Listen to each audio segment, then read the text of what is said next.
by Linda Graham today, and we're going to get started shortly. We've had an unprecedented number of people who registered for this event today, so we're just going to give people a few more minutes to arrive here and to log in.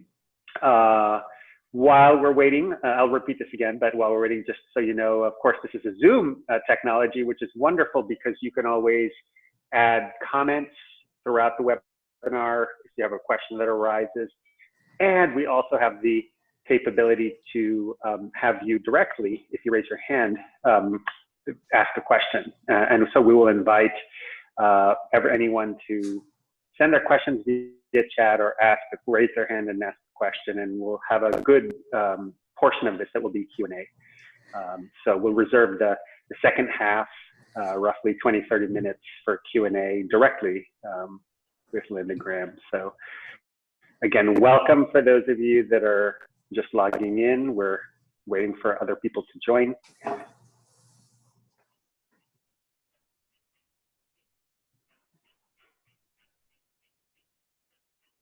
And I was saying earlier that this is our largest registered pool for participants for a Peacemaker forum. So glad you could join us wherever you find yourself in the world. I know we have people from all over the world as well. So we'll get started in just a minute. We're still joining registrants.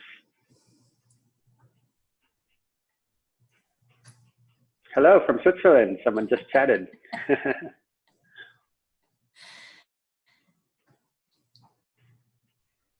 Yeah, feel free to tell us where you're from too. There is this chat bar here, so you can simply send a chat and everyone will be able to see that.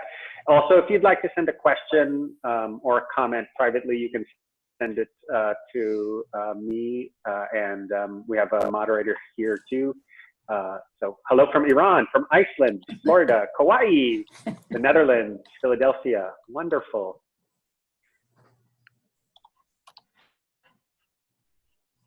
Calgary, Canada, welcome. Half mile from the Philly office, from Arkansas, Boulder. Oh, our friend Jose Antonio from Barcelona. Hello, Oregon. Texas. Wonderful, this is so wonderful to see. Mount Vernon, Ontario, Canada. So we're still waiting for a few people to join. Got to get everybody onboarded, and then we'll start in just a second here.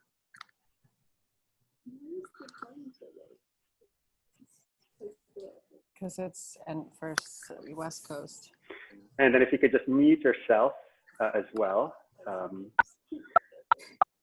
London, Kentucky, North Carolina, hello.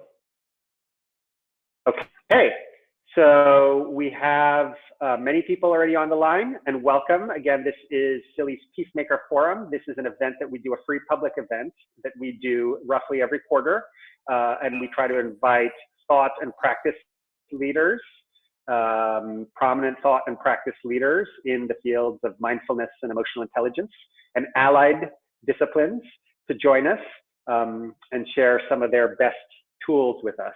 That is the Philly community. And today we have the huge fortune of having Linda Graham join with us. And as many of you may know, Linda is a world-renowned expert on resilience. She has written, in my opinion, one of the best books at all on this topic, which is called Bouncing Back, Rewiring the Brain for Optimal Resilience and Well-Being, and followed that up with the Resilience Toolkit. Within those two books, there's well over 100 different tools and practices that anyone can adopt to develop greater resilience, navigate stress, deal with challenges and adversity in a really practical way. I like Linda's philosophy in particular about often and consistently doing these practices, but they can also be mini habits or tiny habits that you can bring in for resilience. So I'm hoping she'll share some of those with us today. So Linda, welcome. Welcome. Thank you, Rich. I'm very, very happy to be with you and with everyone, wherever you're watching and listening from all around the world. It's a joy. Yeah, and it's a wonderful story because Linda and I wound up at a dinner party together. We didn't know each other personally. We knew of each other, and we were just chatting over dinner, and we didn't know who each other were. We just introduced ourselves by first name, and we're talking about the work, and somehow we started talking about the challenging and demanding and complex times in which we live, and how increasingly, the fields of contemplative practice, mindfulness, neuroscience are all coming together to help us develop greater resilience. And Linda said, yes, well, I'm a psychologist and I specialize in resilience. And I said, well, it's such an important thing. And eventually I said, wait, what is your name? Your last name?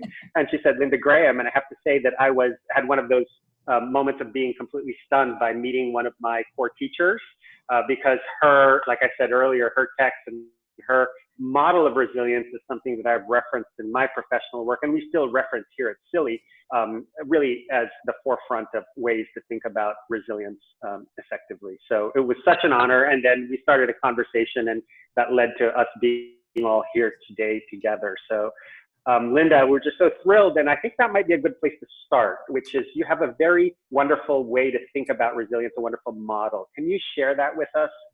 How would you describe that?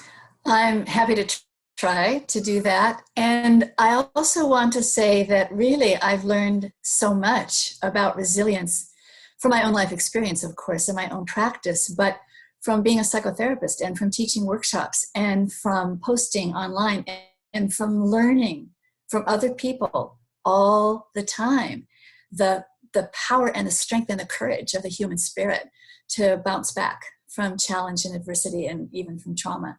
So deep bows to all the people that I've learned from that, somehow wind up in the exercises in the book. So to me, resilience is being able to skillfully cope with adversity, with challenge, and with crisis. And in the new book, The Resilience Toolkit, I'm talking about being able to deal with any level of disruption to our resilience and our well-being, whether that's barely a wobble, things happen, we right ourselves, we go through our lives again, to the serious sorrows and struggles that people face, and we all do. There's the heartbreak of losing a relationship or losing a job or losing a home or losing our sense of order and harmony in the world as we know it. And then sometimes there's just too much that happens all at once or has happened too early in our lives, and so we're dealing with trauma and how that affects us. So I look at resilience as capacities to bounce back from difficulty and disappointment and even disaster. And the neuroscience really helps because resilience is a capacity innate in our being because it's innate in our brain. And it's the capacity of response flexibility. It's one of the capacities of our center of executive functioning.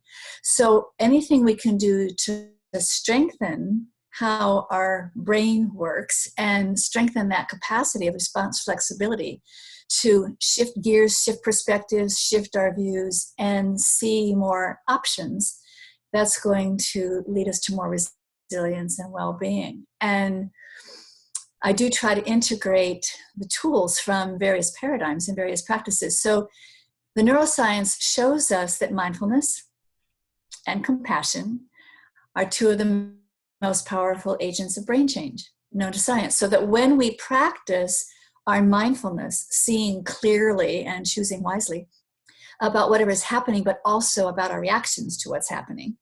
And whenever we can bring some compassion to ourselves for what we're experiencing and to people in the world around us for what they're experiencing, however they're able to respond to that, then we actually can we shift out of the natural contraction and negativity and reactivity of the brain when we're dealing with difficult things into more openness and receptivity again. And so the science shows that when we practice the positive emotions of compassion and gratitude and kindness and joy, the direct measurable outcome is resilience. And that's not just a correlation, that's a cause and effect outcome.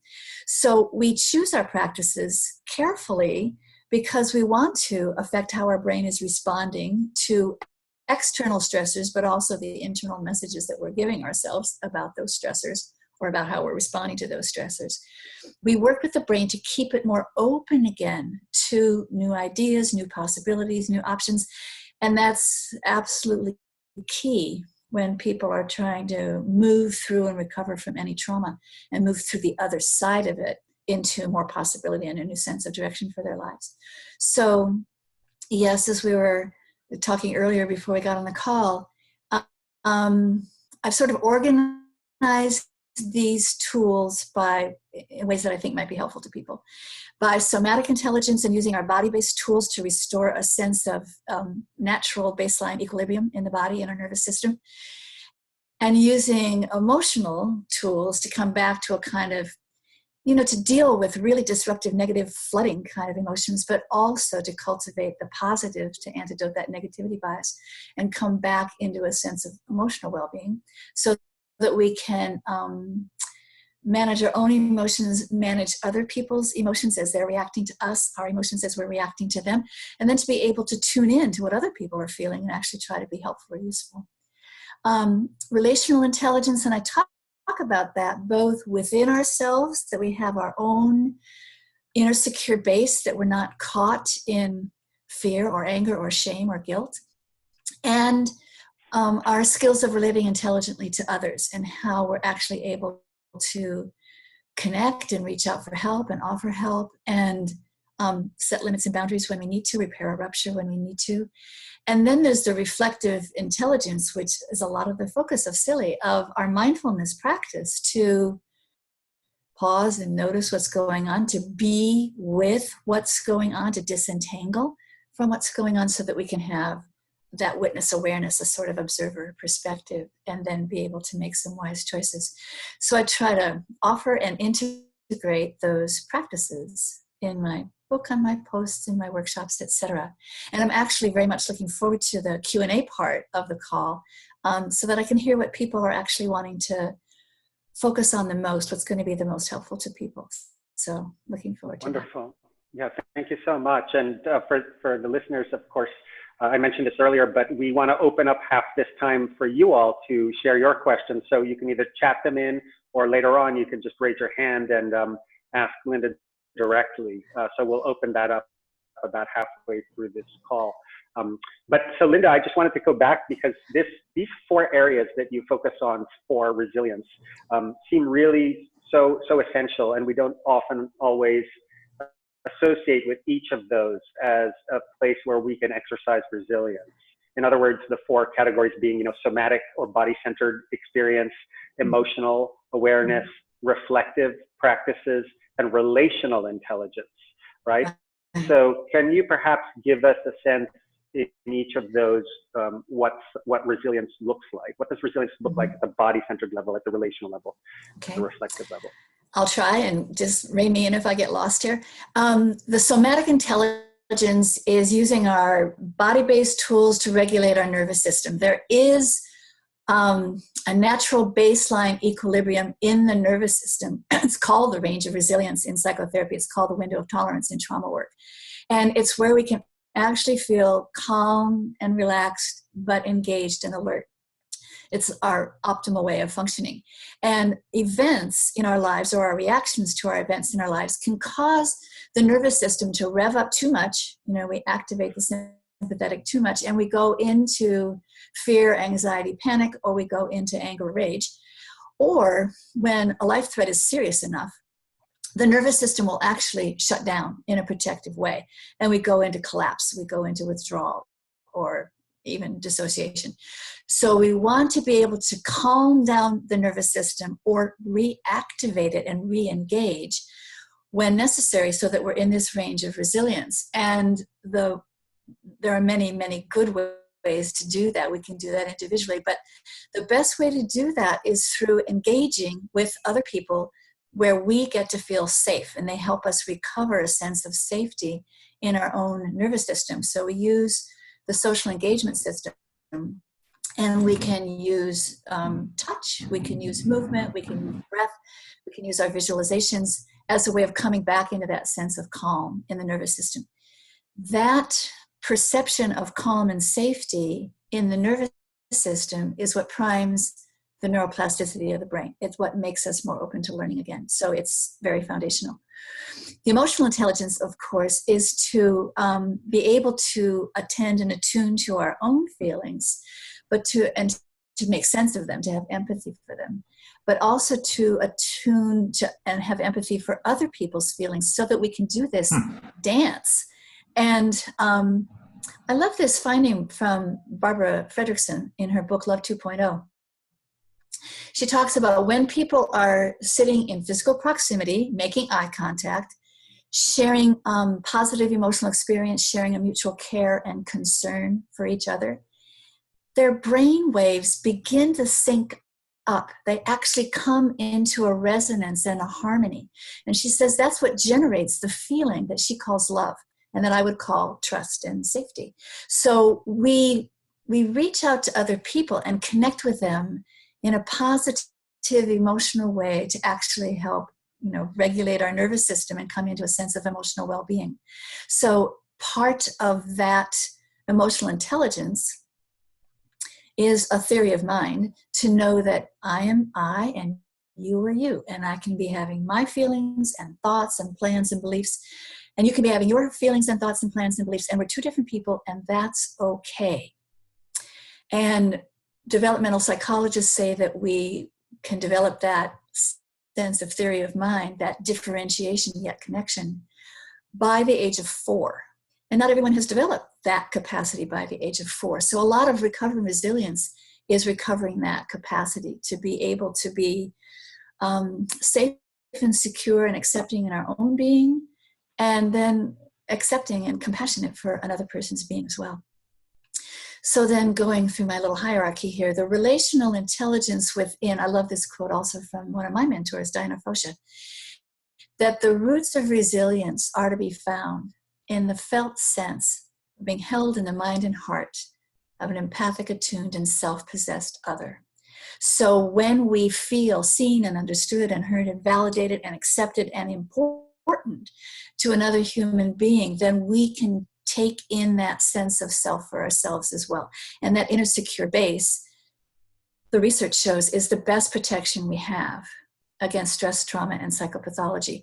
So we use resonant relationships, healthy relationships with other people, to secure and reinvigorate that sense of well-being within ourselves, that I'm a worthy human being and that I can make a contribution to the planet.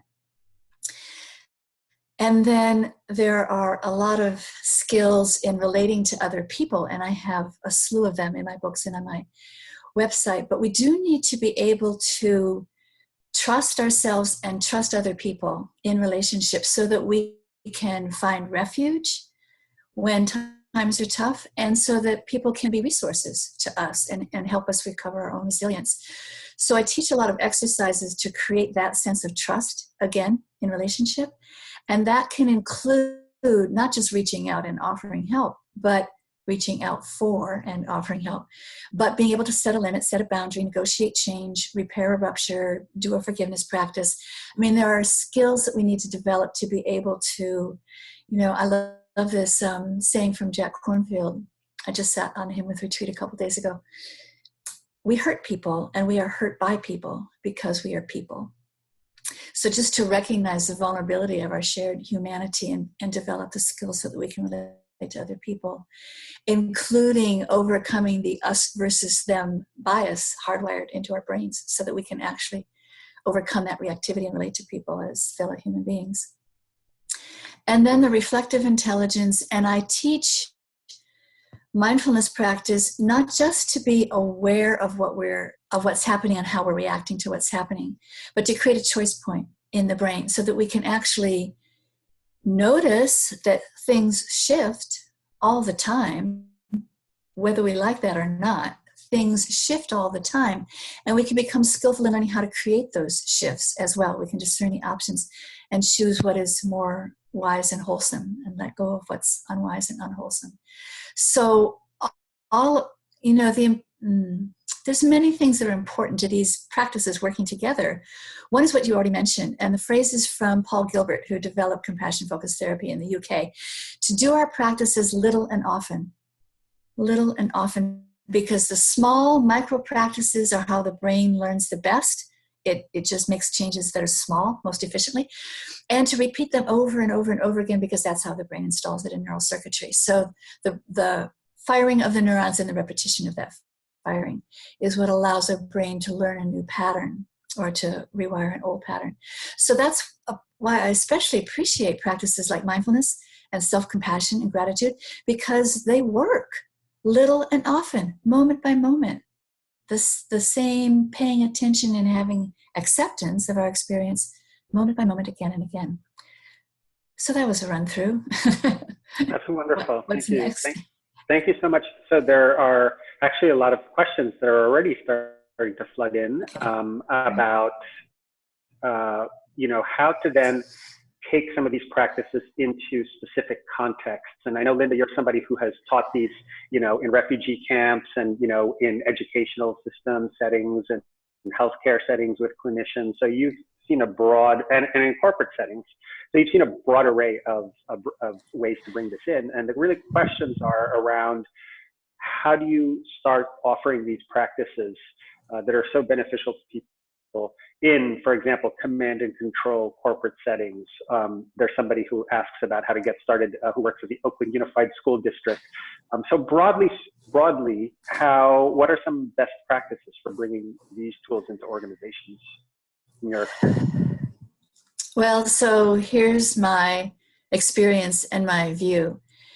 I really do believe by strengthening our own resilience and trusting our own capacities to be resilient, and then teaching whoever we're working with to strengthen their own resilience and trust their own capacities to be resilient, that's what gets transmitted. Whatever the external stressor is, whatever the population is, whatever the venue or the setting is, resilience is a capacity that really underlies all of that. Now, the example I can give, perhaps, about 2 years ago, I taught at a conference in Jerusalem, and it was a conference for clinicians and rabbis and lawyers about dealing with domestic violence and sexual abuse in the Orthodox religious community. So it was a challenging topic and a challenging venue. And there had been terrorist attacks just 3 weeks before in Jerusalem. So people were a little bit on edge. And so I taught, as I teach, all these tools and all these concepts. And the feedback I got at the end was, well, that was all helpful. That was all terrific. The most helpful was you were calm, and that allowed us to be calm and hear what you were saying. So it's really our own embodiment of these practices and their effect on us that we transmit. And we're teaching practices, we're teaching concepts, we're bowing to the particular stressors or circumstances that are difficult for people, and that varies so much. But the unifying principle, the constant underneath all of that, is being resilient and trusting the process of being resilient. And I do try to talk about that in the stories that I tell. Okay, so I have a very, very, very small story, but it was a big concept, a big experience for me. And what happened was, I was walking to work one day. I can do that on automatic pilot. I was thinking about something that I was worried about, so I wasn't paying attention. And I mindlessly stepped into a sidewalk of wet cement up to my ankles. Not the worst thing in the world, but the whole cascade of, you stupid klutz, look what you've done. Now you're going to be late for clients. You're probably going to lose clients. You're going to lose your business. I mean, the whole catastrophic thinking started.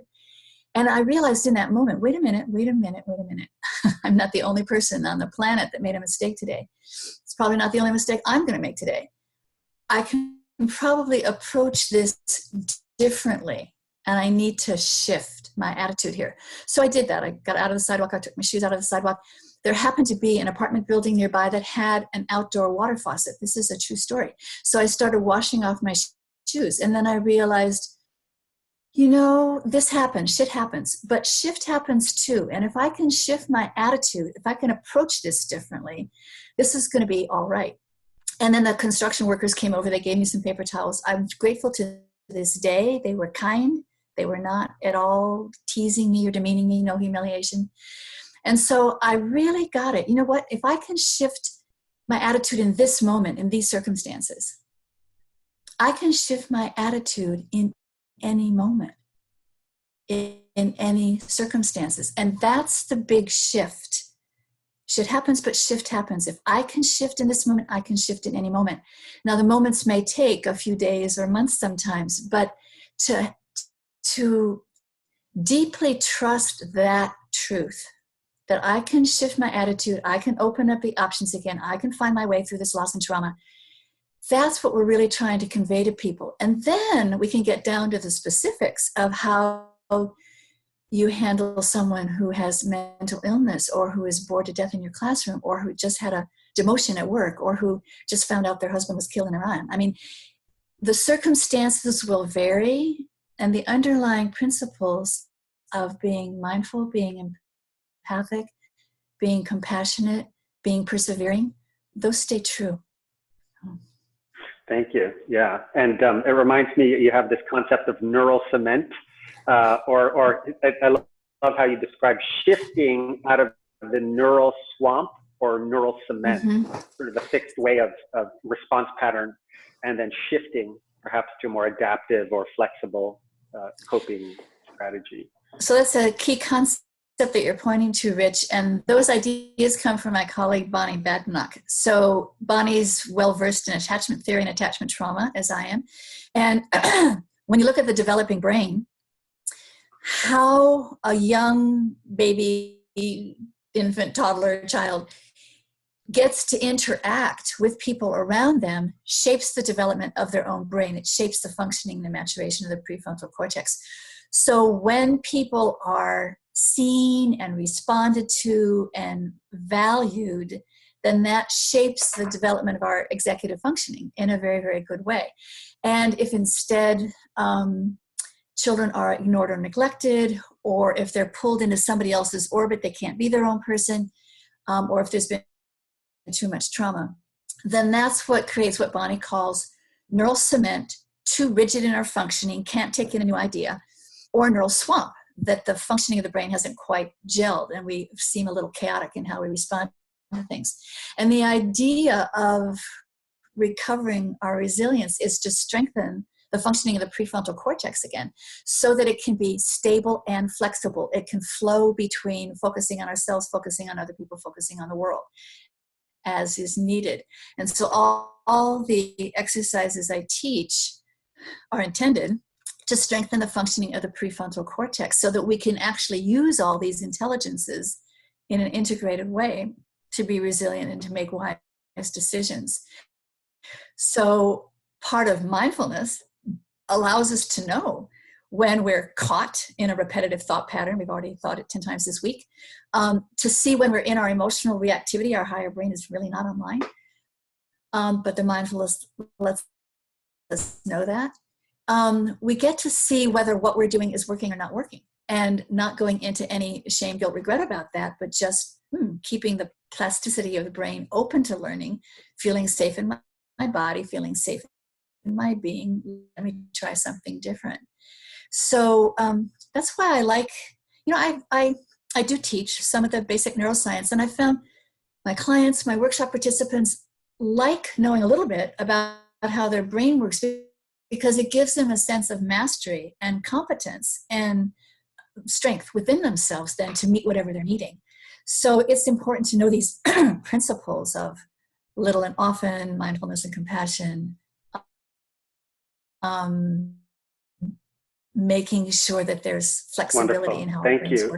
There are a number of questions very broadly speaking about how to introduce mindfulness practices.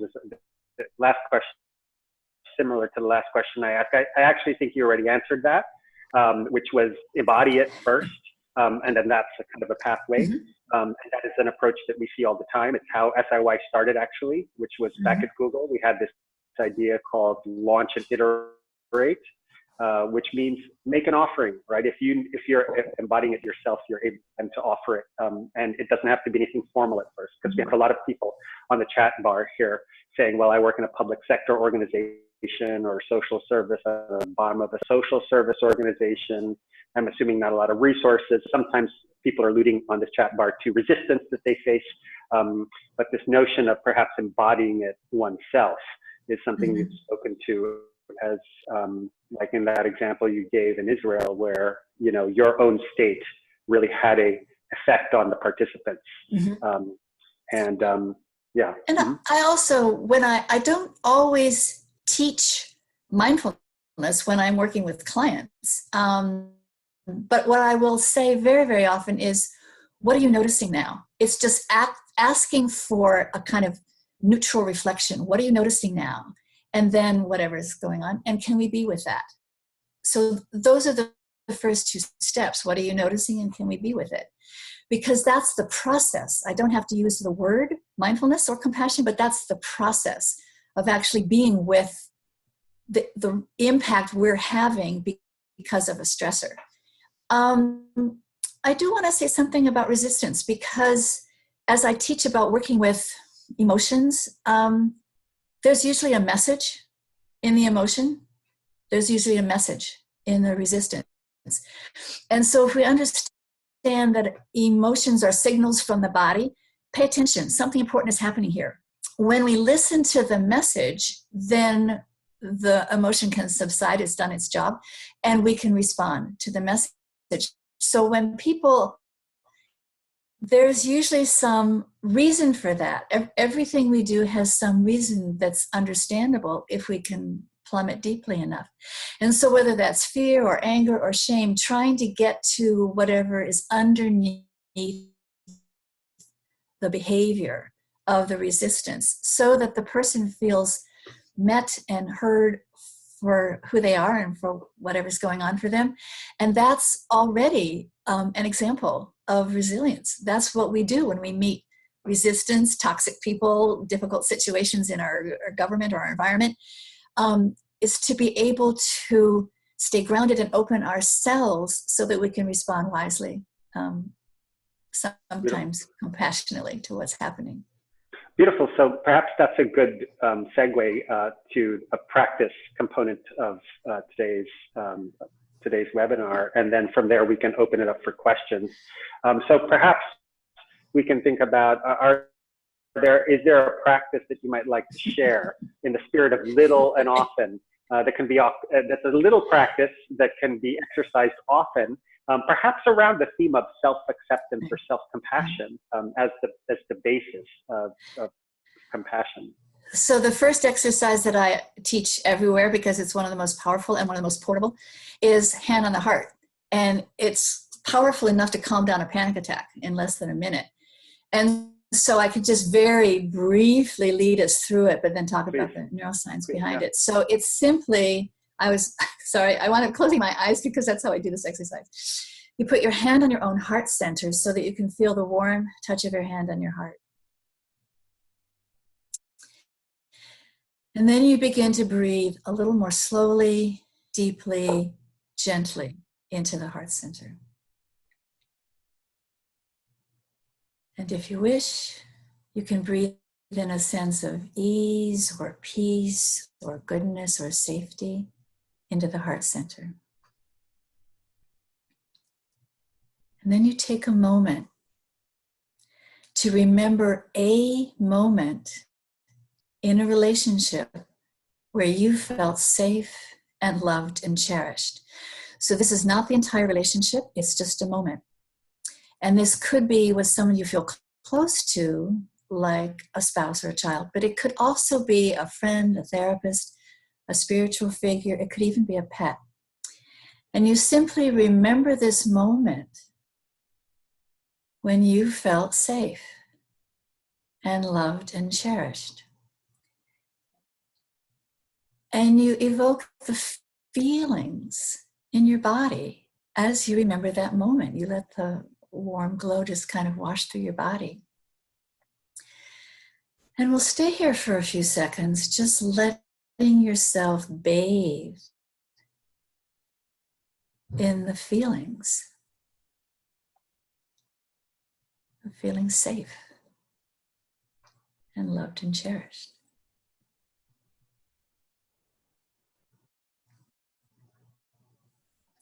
And then take a moment to reflect on your experience and notice any shifts in yourself or how you relate to yourself.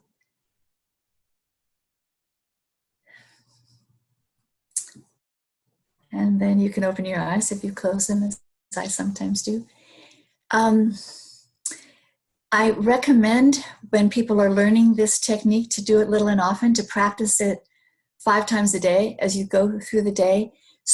Certainly, if there's a moment of startle or upset or distress, then this is a way to come back into the body and calm the nervous system down again very quickly. But just to practice it going through your day so that the brain gets used to this pathway and the brain can find this pathway more readily. So what's happening is we put our hand on our heart. There are brain cells, there are neurons around the heart. So there's instant communication between the heart and the brain. When you breathe deeply into your heart center, you're activating the parasympathetic branch of the nervous system. You're bringing calm and relaxation to the nervous system. Yoga practitioners would know this very well. When you breathe in a sense of ease or safety or goodness, you're actually restoring a coherent heart rate variability to your heart, which allows your heart to respond to whatever stressors are more flexibly. Then when you remember this moment of feeling safe and loved and cherished, that activates the release of oxytocin, which is the brain's hormone of safety and trust, of bonding and belonging, of calm and connect. And it's what we feel when we feel safe and loved and cherished. So when you activate the release of the oxytocin, that's the brain's direct and immediate antidote to the stress hormone cortisol. So blood pressure goes down, heart rate variability stabilizes, and you actually can come into a sense of ease in your body.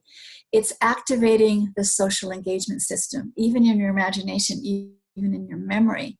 Feeling safe with another human being activates the social engagement system, which allows us to feel we're safe, it's okay, we'll be fine. So I teach, that's the first practice that I teach because it's just one of the most reliably useful. That's been incorporated into the mindful self-compassion protocol, where you put your hand on your heart and recognize, oh, this is a hard moment, and then offer yourself the phrases, may I be kind to myself, may I accept myself, that actually bring you back into openness and receptivity. Thank you, that's wonderful.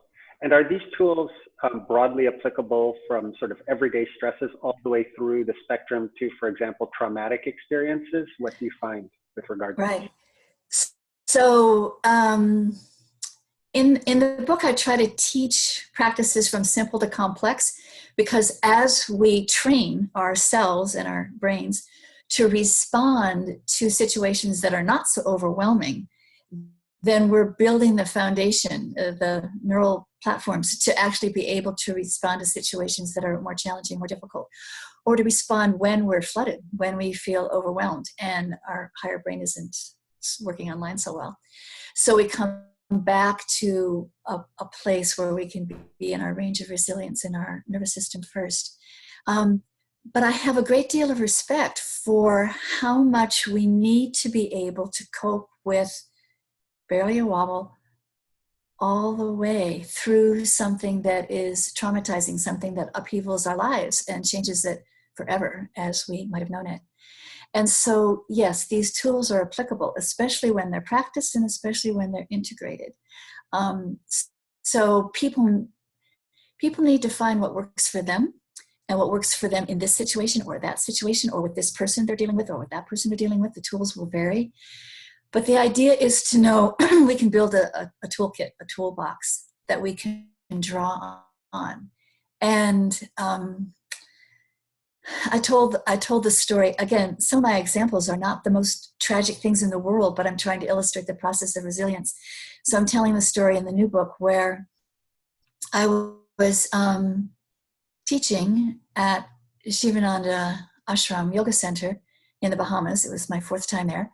And I had flown cross country. I had flown to the Bahamas. It was dark. It was late. I was tired. And I was supposed to step from the dock to the boat and I missed the boat. I went right into the Caribbean. I got up, back to the boat within a couple of seconds. I'm alive. Then I realized my computer was in my backpack, and my backpack was still on my back, and the computer had gone into the ocean with me. And I realized, no way, that's fritzed, that's gone. And then I thought about the fires that we'd had here in Northern California just a few weeks before, where so many people had to be evacuated and so many homes burned. And I thought, Linda, this is your computer, this is your data, get some perspective here. So just, within a few seconds, the resilience was already starting to be activated. And then choosing right away, it took about 20 minutes to get dried off and get into dinner, but practicing my self-compassion, practicing gratitude for being in a community of people that were dedicated to service and peace, making my list of, this is what I could have done, should have done, would have done, making my list, but then parking it and focusing on recovering my own well-being in the moment so that I could teach without my computer, without my PowerPoint slides, but I could teach about resilience, post-traumatic growth, mindfulness and self-compassion, brain care, self-care. I was teaching everything I came there to teach, but from a place that could be resilient and could know that I was being resilient, could see the integration of these practices as I was doing them. And I think that's something I really want to teach people too, not only how to be resilient, but to learn that we can be, to learn that we can learn. And that's probably the meta level, most important part of the training, is to learn that we can learn, to learn that we can be resilient, and then trust that we are. Yeah, thank you. And I would encourage, there are a number of questions on chat about different practices and how to position and introduce these. I'd encourage participants, by the way, to look at Linda's body of work from her first book to her toolkit, and she has a forthcoming book too. And because there's well over 100 different types of practices and tools that you can use and to apply to these situations. I think one group of questions I see on chat, and at this point I'd also say, continue to chat in your questions and raise your hand if you have a question. But I'm going to summarize one group of questions that I'm seeing really has to do with confronting really challenging people, whether they have broadly different political views from you or they're simply very, very angry. How do you bring these tools to bear in those specific moments, right? So we're not in a practice, we're not on a webinar all practicing together around the world with our hand on our heart, but actually face to face with somebody who's very angry or, upholding a really challenging political position. How do you exercise these in those moments? Okay, in about 3 seconds. We still have 20 minutes or so. No, but the practice happens in about 3 seconds. Yes, right? yes. So the practice is to ground in my own body and in my own sense of stability, and however people would language that for themselves, in my own sense of self-worth, in the validity of my own opinions, my own talents, my own skills, my own approach to the world, grounding in myself, that theory of mind. And here's a person, I'm not angry as they are, though I may, emotional contagion, I may pick it up in my body, but I can be with them. You know what, I just thought of the compassion with equanimity practice, which is taught in the mindful self-compassion protocol, which, if you have 3 seconds to implement this, but it's breathing compassion in for myself, compassion out for the other person, so that I can stay balanced in myself and still stay connected with them. I don't have to be pulled into their world. I don't have to cut off to preserve myself. So breathing in compassion for me, compassion, breathing out compassion for you, nourishing for me, breathing out nourishing for you, soothing for me, soothing for you, so that I'm aware that I'm in a dynamic, but I'm not sucked in to that dynamic.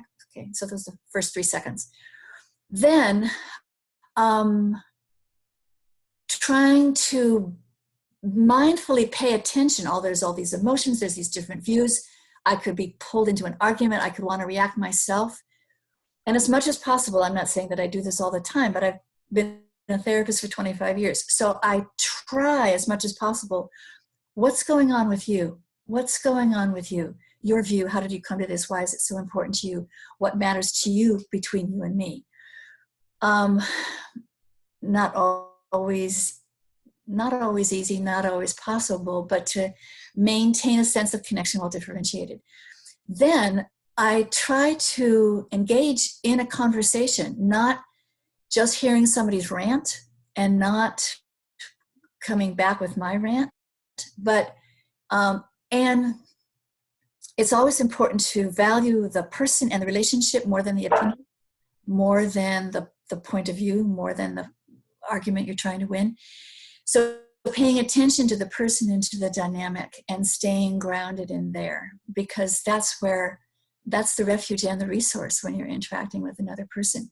Now that's very, very quick. That could go sideways 1,000 different ways, but that's where I would start anyway. Great, thank you. And I want to see if anyone online has their hands up, if anyone would like to have a question and ask directly or make a comment, just sort of let us know and we can unmute you. I don't think we have anyone currently who's indicated, but let me then sort of follow on with sort of a couple of other related questions, at least from what I'm seeing on the chat bars, because people have been raising this, which is the ongoing challenges at an organizational level, let's say a collective level. Like you're somebody who wants to bring this to your organization, your community, your place of work, but there's just resistance to that. There's just like a perhaps not understanding or outright resistance, skepticism. Is there a skillful way to do this other than you had mentioned embodying it? What other perspectives might we take? So I guess I would answer this in two parts. Again, trying to be helpful. There's an archetypal drama triangle that it was discovered by Stephen Cartman 40 years ago. Very, very often people get caught in it, caught in roles either in our own psyche or in a dynamic with another person or an organization of being either a victim, a persecutor, or a rescuer, and watching out for when we feel in any of those roles, or we feel the other person is in one of those roles, or trying to put us in one of those roles, because none of those roles are very effective when it comes to leadership and change. So that's the first thing, is just to be aware of that dynamic. And the second is to get out of that dynamic, is to not be a victim, a persecutor, or a rescuer, and not let anyone treat you that way either. When you're not in that dynamic, when you're in your resilience again, I would really, the two biggest derailers of our resilience are fear and shame. Those are the two, they upset the nervous system in opposite directions. So fear, we're too revved up, shame, we're too shut down. And in order to bring someone back into the range of resilience so they can even listen to your ideas, it may be necessary to address the fear or the shame and help them come back to a sense of calm and equilibrium where they can even listen to you. So, we can't be people's therapists, but we can pay attention to what it's like for this human being to be in this moment of fear, to be in this moment of shame, to have compassion. There's probably some pretty understandable reasons they're there, and staying grounded in ourselves, try to address that emotional distortion so that we can come back to a place that's calm and then keep the ideas open and flowing again. We can actually hear each other. When we're not in our range of resilience, the brain actually cannot hear the words of another person. When we're not in that equilibrium in our nervous system, we can't hear what the other person's saying. It all comes in as threat, either a threat to our safety or a threat to our sense of well-being. So coming out of that sense of threat is essential to open up the conversation again. Okay, wonderful, thank you. And a couple of other questions have come. Well, one is I'll answer immediately. This is being recorded and will be available for playback, because one of the comments is there's so much good stuff here that needs time to digest. So you'll be able to watch it again for the participants. Interesting other couple of questions around humor and the role of humor in. So one of the quotes I have in my book is from Henry Ward Beecher, and he says, "A person without a sense of humor is like a wagon without springs. They're jolted by every pebble in the road. So laughter, humor, play is essential to resilience. And I remember a story. I honestly don't know if this is apocryphal or not. It makes sense to me. But apparently there was a corporate board meeting. People were antagonistic and hostile. Things were not going well. And whether by chance or deliberately, somebody let a puppy into the room. And so the puppy ran around and people started laughing and, playing with the puppy. And the mood changed. And then people were able to kind of back out and settle down, listen and talk to each other.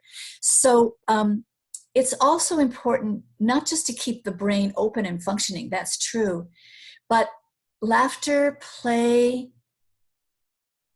humor, joy are essential in moments of struggle and grief. They are. It's essential to bring the brain out of its negativity bias, out of that contraction, out of that reactivity, into a more open perspective. So, and laughter is also, it's a way that people bond with each other, even when there's hostility or difference of opinion. Laughter helps people bond with each other and find that common humanity. So yeah, absolutely. A very, very good tool to use.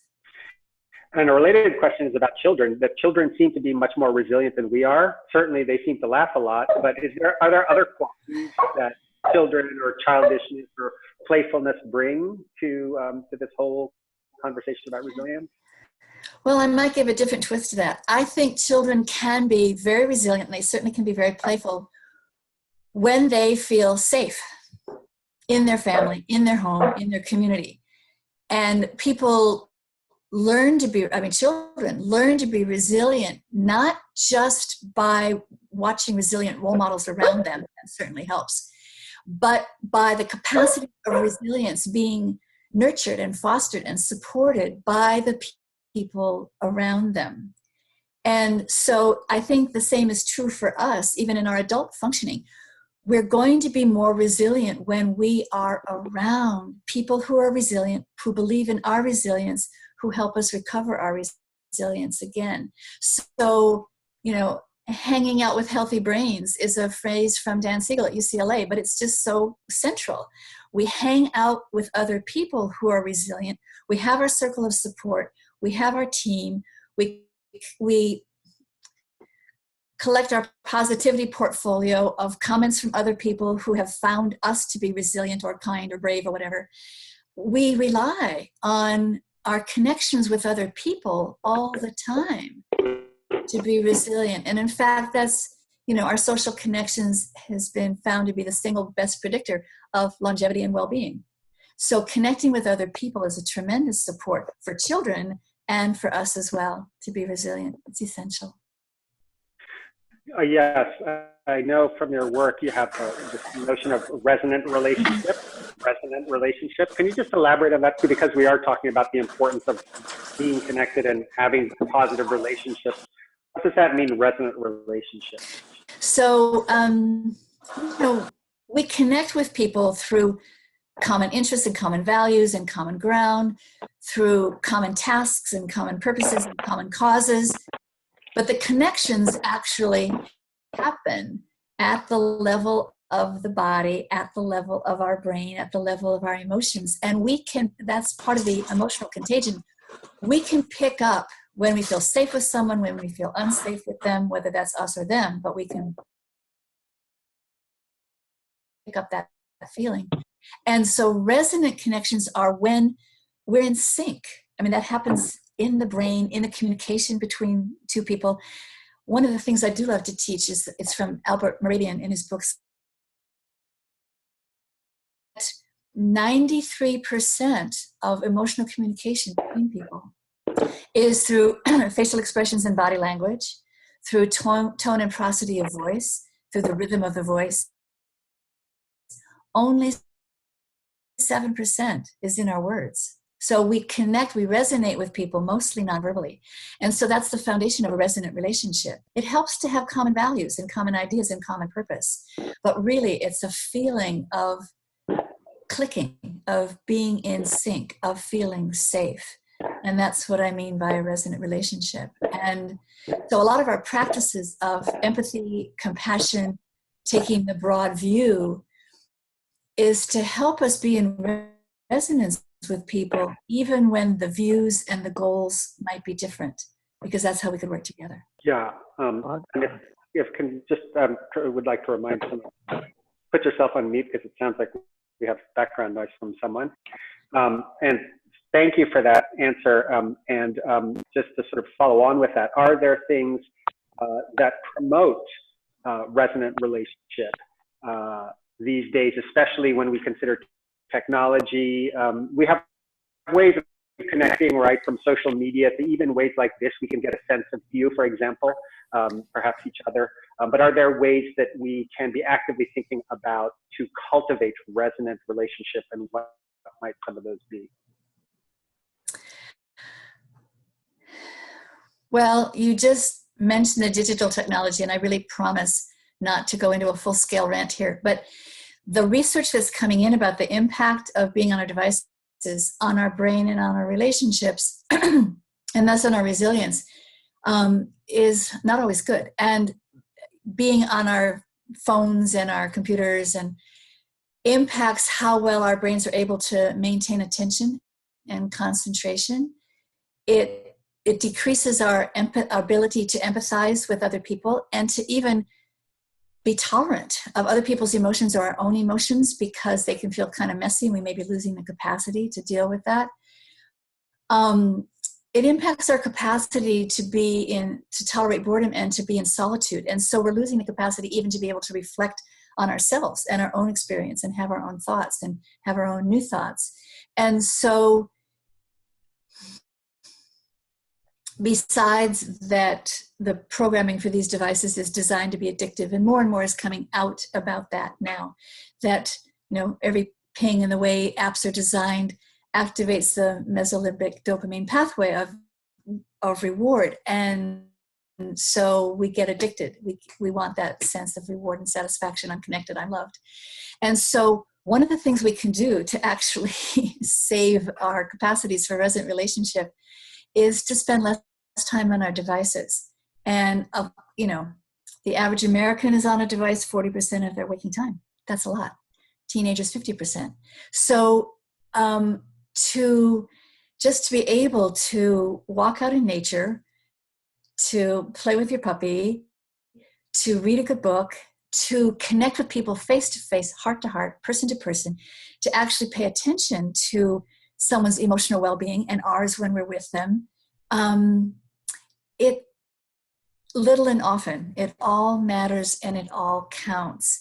I appreciate Zoom technology too. I really do. I love connecting with colleagues and clients around the world. But I make sure that if I'm doing that, I'm still paying attention to, is there resonance and synchrony here? Am I really paying attention to the other person's experience as much as to my own? Can we talk about things that are risky, vulnerable, deep, that matter to the heart? Just paying attention to that and not being seduced by the novelty of our devices. Beautifully said. Thank you so much. So just because we only have a few minutes left, just by way of a little update for the participants, yes, this recording is going to be available on an ongoing basis. So we'll send you the link. Well, you'll see the link in our next newsletter. So you can always connect to it through there. And then we'll be having it on our Silly website. Just under the blog section, you'll see it'll just be available on an ongoing basis as all of our Peacemaker forums. So you can always access this talk. And then Linda, I thought perhaps since we only have like 2 minutes left, and again, in the spirit of little and often, perhaps there's a closing practice, a closing reflection you could share with us if you'd like. I think I'll continue off the hand on the heart protocol and just suggest the phrases that are used in the mindful self-compassion protocol, because this is what interrupts the automaticity of our reactions and opens us out to a larger perspective again. And the phrases are very, very simple. May I be kind to myself in this moment. That just automatically interrupts the patterns that are previously going on. May I be kind to myself in this moment. May I accept this moment exactly as it is. May I accept myself exactly as I am in this moment, and that's the turning point. Then may I give myself all the compassion and courageous action that I need. So we're we're using mindfulness and self-compassion to come to the place within our own being again, where we can be courageous and active. And so I say that many times a day, actually, to keep myself grounded and on target. Wonderful. Well, Linda, thank you so much. I don't know if you're seeing the chat bar, but people are so deeply grateful and expressing how brilliant and wise, your teachings here are, and how you're embodying this. So I just, on behalf of this entire community around the world, we just want to thank you so much for your time and expertise and deep wisdom and compassion that you've shared with us today. And may everyone who's been watching now or who will watch this later know that they have their own brilliance and wisdom and compassion too, and to be able to access that and then transmit that to other people. So beautiful. Thank you so much, my friend. Thank you so much. All right. Be well. Thank you, everybody. Bye-bye.